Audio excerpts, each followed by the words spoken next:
श्रीमद्भागवते महापुराणे चतुर्थस्कन्धे अथ दशमोऽध्यायः। मैत्रेय उवाच प्रजापतेर्दुहितरम् शिशुमारस्य वै ध्रुवः उपये मे भ्रमिं नाम तत्सुतौ कल्पवत्सरौ इलायामपि भार्यायां वायोः पुत्र्यां महाबलः पुत्रम् उत्कलनामानं योषित्रत्नमजीजनत् उत्तमस्तु अकृतोद्वाहः मृगयायां बलीयसा हतः पुण्यजनेनाद्रौ तन्मातास्य कतिं गता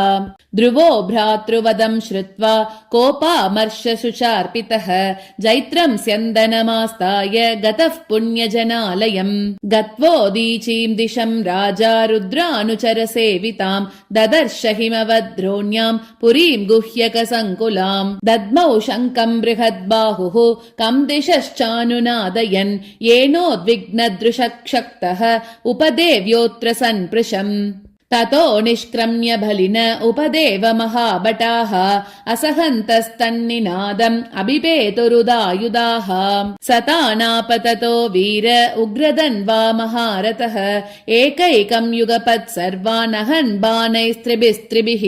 ते वै ललाटलग्नैस्तैः इषुभिः सर्व एव हि मत्वा निरस्तमात्मानम् आशंसन् कर्म तस्य तत् तेऽपि चामुममृष्यन्तः पादस्पर्शमिवोरगाः शरैरविद्यन् युगपत् द्विगुणं प्रचिकीर्षवः ततः परिगणिस्त्रिंशैः प्रासशूलपरस्वदैः शक्तिरुश्चिभिर्भुशुण्डीभिः चित्रवाजै शरैरपि अभ्यवर्षन् प्रकुपिताः सरदं सहसारथिम् इच्छन्तस्तत्प्रतीकर्तुम् अयुतानि त्रयोदश औत्तानपादिः स तदा शस्त्रवर्षेण भूरिणा न उपादृश्यतश्चन्न आसारेण यथा गिरिः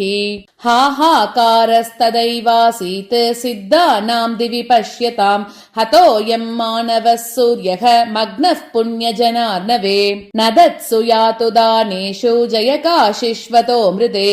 उदतिश्चत्रतस्तस्य निहारादिव भास्करः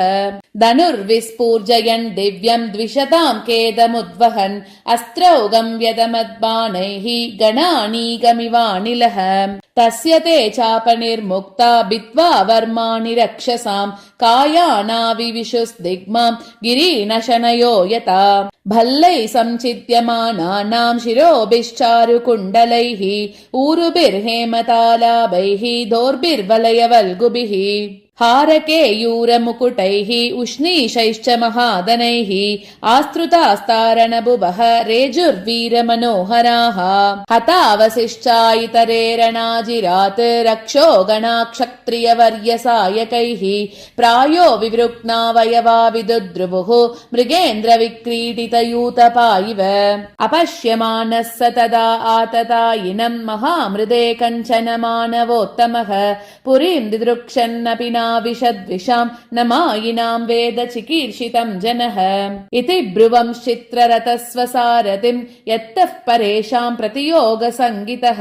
शुश्राव शब्दं जलधेरिवेरितं नभस्वतो दिक्षु रजोन्वदृश्यत क्षणेनाचादितं व्योम गणानीकेन सर्वतः विस्फुरत्तटिता दिक्षु त्रासयत्स्तनयित्नुना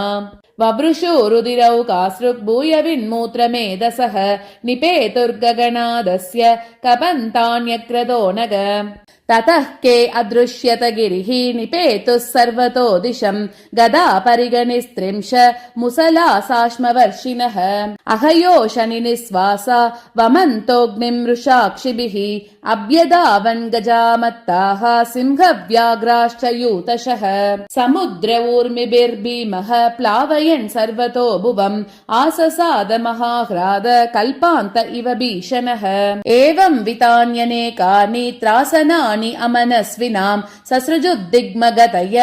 आसूर्या माययासुराः